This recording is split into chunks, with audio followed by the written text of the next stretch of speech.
Hi, and welcome to another edition of Talk with the Badge. Pat, Tom, Cody, and we have the Sacramento Sheriff with us, Scott Jones. How are you, Scott? I'm doing very well. Thanks for having me. Thanks for being here. Appreciate it very much. So, nothing really big going on these days for you? No, it's been a slow year for law enforcement this year. Yeah, it's it's funny because I've been at this a little over 30 years now, all with the Sheriff's Department, and been sheriff almost 10 years. And you think, okay, well, I've kind of got the hang of this now. There's really nothing new that can happen, no surprises. And then this year has been nothing but surprises.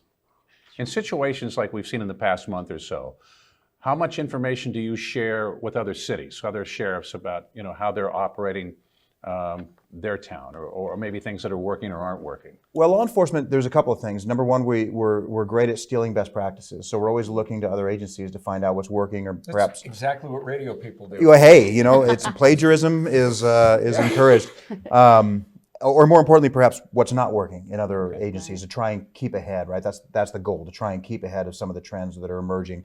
And so I talk to other sheriffs regularly, although we normally have quarterly meetings, but we've had to do them more virtually. But certainly everybody in Sacramento County, all the law enforcement leaders, the chiefs, parks, CHP, and us have been talking twice a week, but now once a week throughout the pandemic first, and then a lot of this unrest since. And it's one of those situations where, like, if you look around this room, normally in a situation like this in a normal year, it'd be filled with people who want to talk to you and ask you questions. Our building is virtually empty, with the exception of maybe 9 or 10 people that come in.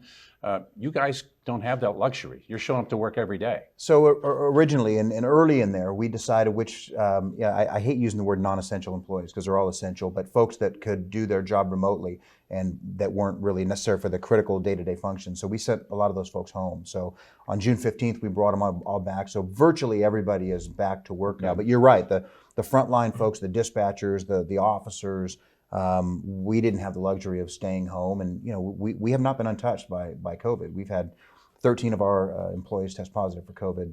8 have since recovered and come back to work. We have 5 currently still out with COVID-related illness that hopefully they're all on the road to mending and coming back. But so not only do we have to try and navigate the entire community of 1.5 million people through this pandemic, but we have to deal with it ourselves, not only with our own individual persons, but each of those folks have families as well that they're very concerned about as well. I was at a situation Friday. It was at a promotion, and some people were wearing masks. Some of the production team that was key to making this go this close, not wearing masks. I know the governor said one thing, and then you have people that adamantly want a mask on, and others that not on my turf. Where do you guys stand with that, and how difficult is that to enforce? It's very difficult to enforce. I mean, people have very strong feelings about masks, one way or the other. Some say it comes down to political lines. I don't necessarily think that's true. I think that's people's personal preference, and they have very strong feelings about it. So I came out early on when the governor came out with his order and said, look, it's really not practical for us as a law enforcement agency to enforce this mask order.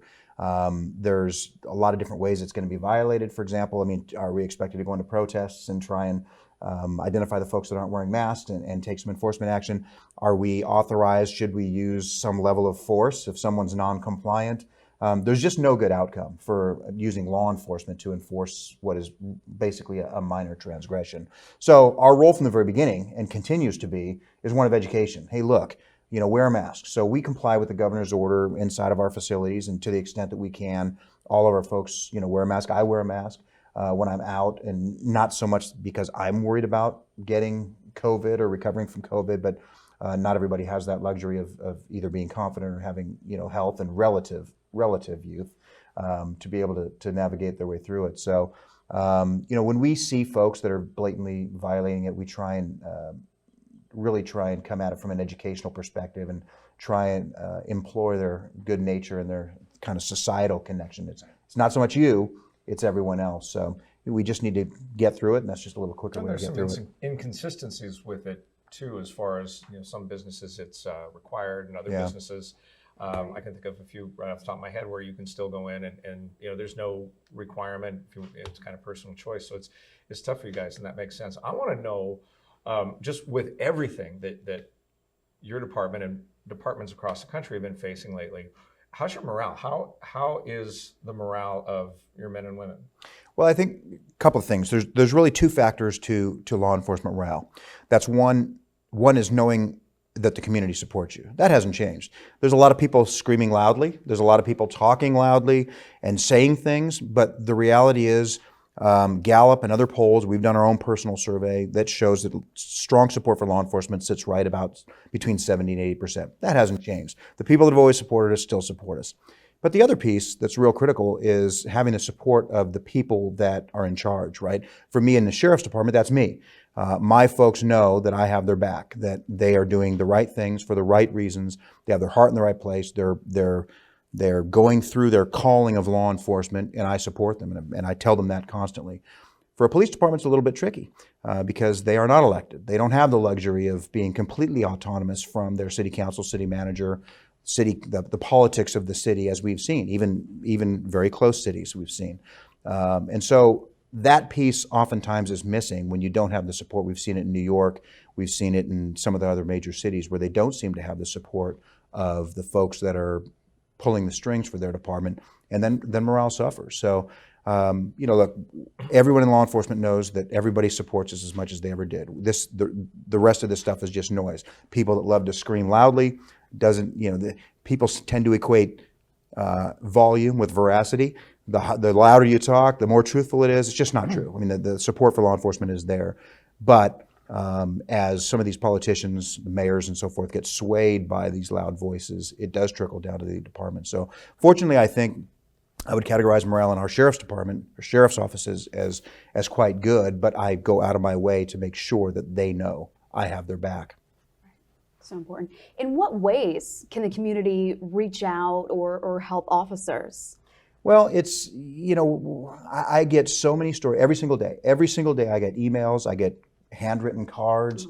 I get stories from my officers that say they're out somewhere, and everywhere they go, they have people saying, hey, we support you, we back the blue, thank you for what you do, offering to buy them their coffee or whatnot. And that really happens every day. There's no media appetite for that, so it never gets reported. But it's real important for my folks to see it. The challenge for me from a leadership perspective has always been is at the line level, and I was out on patrol at one point, so the line level, they always know that they're dealing with folks who aren't always happy to see them, right? We're oftentimes doing things that they don't like. But they can come home and know that the media, that the politicians support them. Well, that piece has been kind of screwed up over the last couple of months.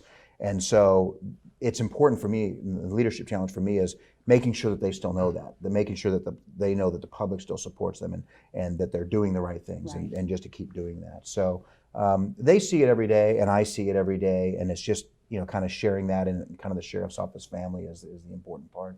So I've always wondered this, Scott. I'm sorry, Tom, go ahead. Okay, just okay. Fight. 2, 3. What do you tell your officers about? Because I think a lot of times, I've got a nephew-in-law who's a police officer up in Washington State. And one of the things that he talks about is so important is just, meeting people, letting people get to know you, people. How important is that? And is that something that your department emphasizes? Is that something that your deputies try to do? It is. Law enforcement is, I've said this before, law enforcement is kind of a journey. It's not a destination. So, we have to constantly evolve as our communities evolve, or as the community's expectations evolve as well. So we have things now that we never had before, such as a youth services unit to interact with youth in a positive way rather than always showing up for something bad. And we touch literally thousands of young people every week in this community. So long-term strategy, right? So not only for positive interactions, but now we're getting folks thinking about careers in law enforcement that never would have traditionally thought of careers in law enforcement. So you are seeing dividends? Oh, 100%. We have community relations unit that do nothing but try and connect us with the community and the things that we do for the community. A few years ago, we started what we call Unity in the Community, which is just basically an old-fashioned picnic, right? So we have 4 or 5 spread throughout the county. We change the locations every year where we bring all of our toys, we land the helicopter, we do canine demonstrations, we barbecue, free lunch for everybody, and have face painting stuff for kids, and we kind of have different booths to kind of show off some of the stuff that we do, and it allows the community to kind of interact with us and see exactly that we are, hey, we're human beings. We have families, we have kids too. The one unexpected benefit of those unity in the community picnics has been to see our officers.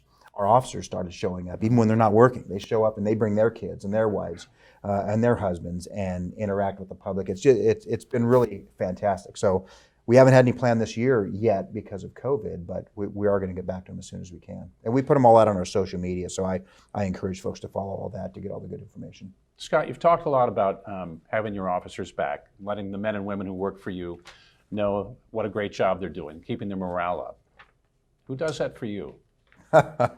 You know, I'm lucky in certain ways, right? So, I mean, I've been at this a long time, so I don't get too swayed. I sleep like a baby most nights. I don't get too swayed by, you know, the local journalists, the newspaper that wants to paint me a certain way. It doesn't bother me. In fact, it's kind of a strategy for me. The more people attack me, the more I can soak it up and not pass it through to my officers, right? So just let my officers do what they do because they do a phenomenal job. If you want to attack me, that's fine. It doesn't bother me a bit. Like I said, I sleep like a baby. So, and plus I have the benefit of I'm going out in the community in a little bit different context than the officers, right? I get to go speak to, aside from all this COVID stuff, I get to speak with Rotary groups and chambers of commerce and all of those communities. And without exception, everywhere I go, all the groups that I speak to support law enforcement. They don't even know anybody who doesn't support law enforcement. So I get to see the real community, not so much the community that our officers are forced to deal with in many cases. Yeah, So I think sometimes we all can pay a little too close attention to go down that rabbit hole of the media or 100%. social media and think that that's reality, when in fact it rarely is. It rarely is. And I get the benefit of seeing it, and my job, like I said, the leadership challenge for me is to convey that, convey that in a meaningful way to the women and men that work for me.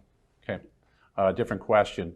Walking Tall was made about a sheriff, right? Joe Don Baker. Yeah, yes, exactly right. But the remake had The Rock. So let's say we're doing a movie about Sheriff Scott Jones.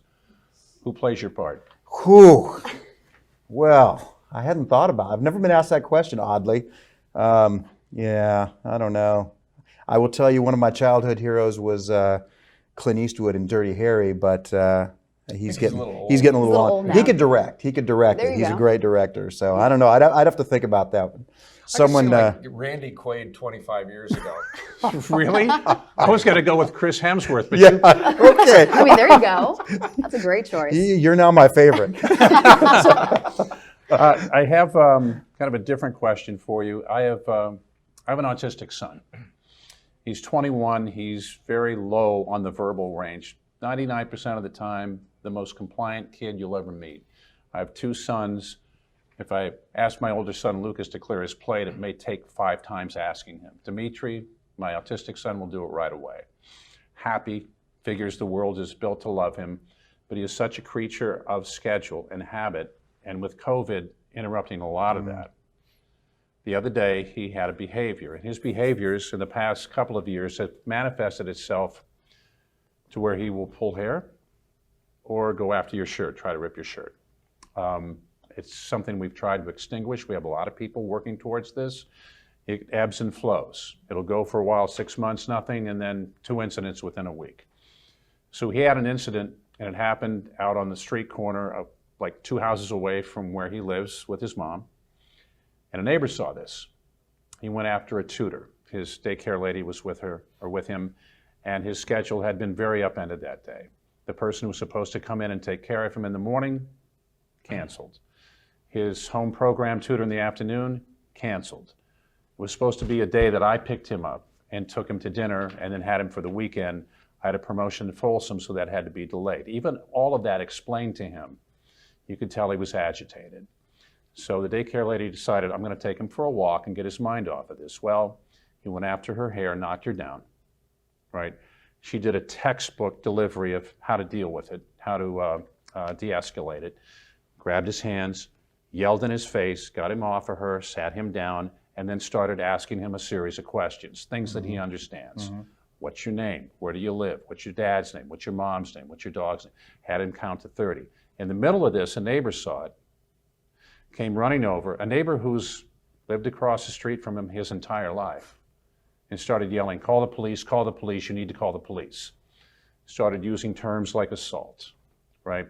We kind of got past this, but I guess my question to you is, what kind of training do your officers go through, or is there training for them to deal with people like my son? Yeah, that's a great question. So, I talk about that evolution of law enforcement being a journey, and that's something we in law enforcement in general, but certainly in the sheriff's office, have gotten better at over the last several years.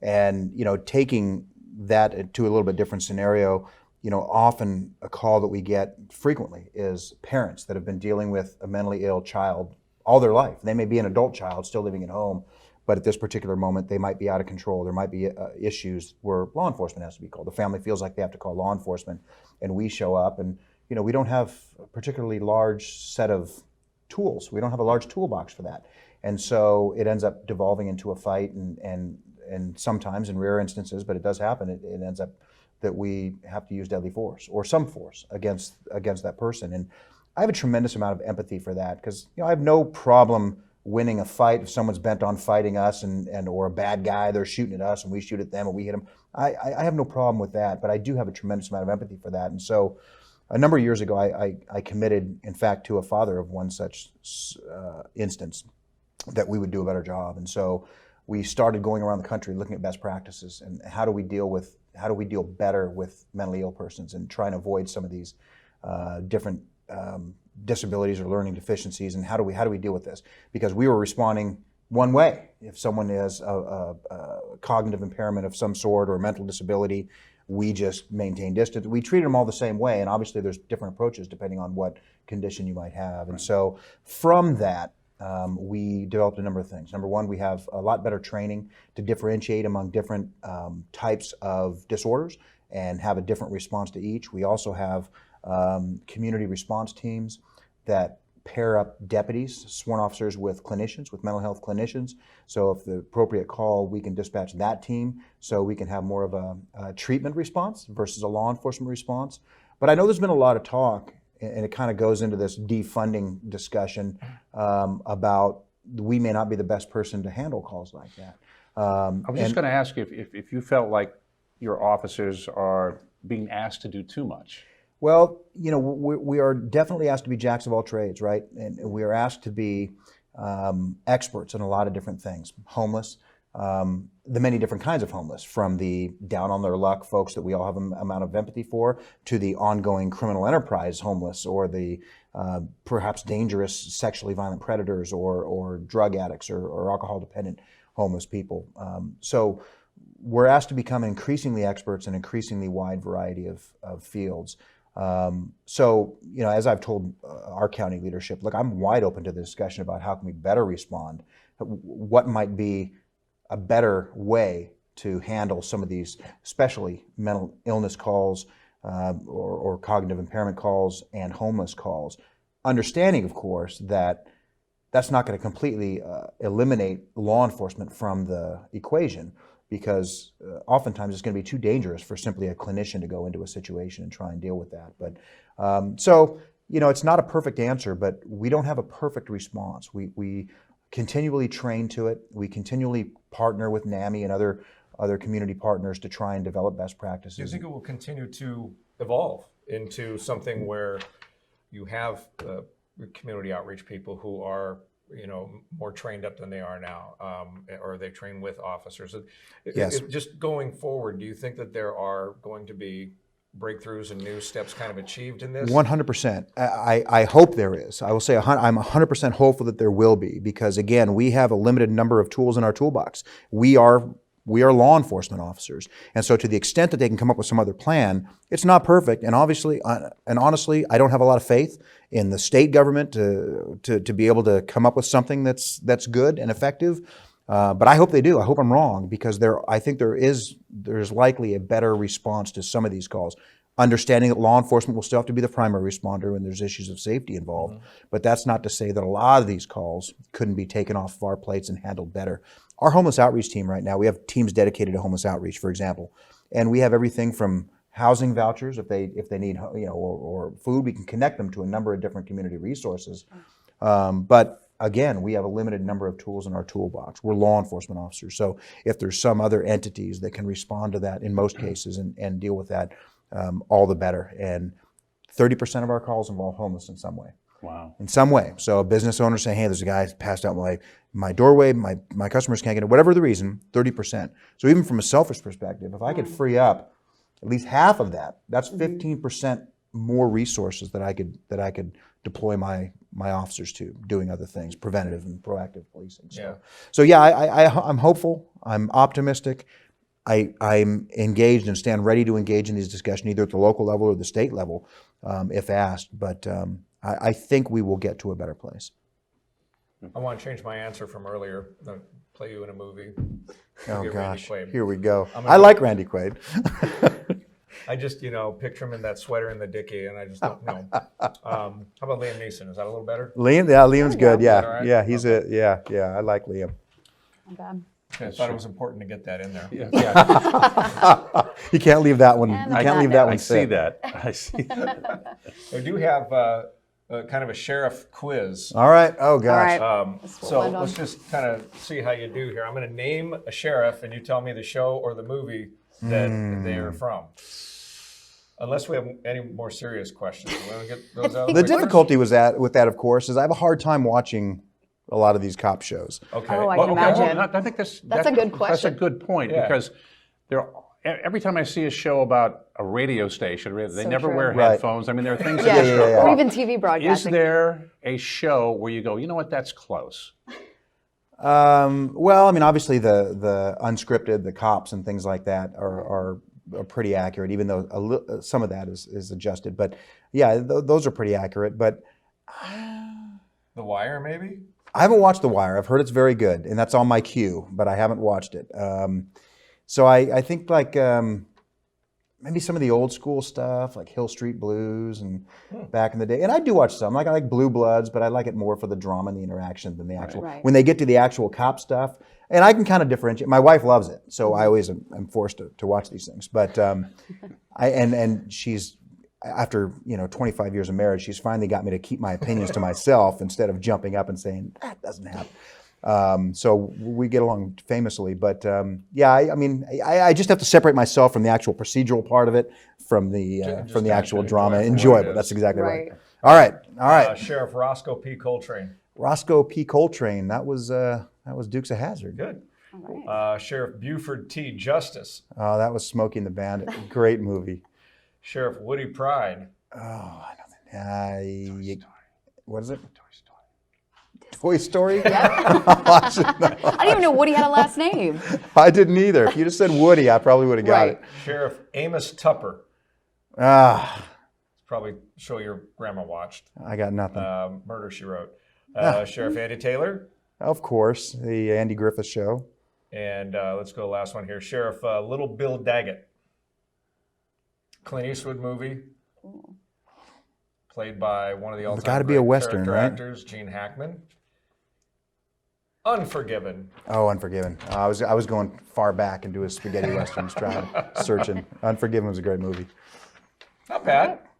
Well, Scott, is there anything you want people to know that we haven't covered? Or I think frustration for a lot of people is trying to let us know how much they support us and how they don't like some of the things that they're seeing. And I guess, I always try and reinforce that message that we know, we get it, we understand that, and we appreciate that. And every time that we've called upon the community to support us, whether it's been a tragedy in our own department or we've needed the support, they've always been there. So we know they're there. We appreciate that we still have everyone's support. And just rest assured that when you need us, you call us, we'll be there, and we'll just keep doing the great job that we're doing.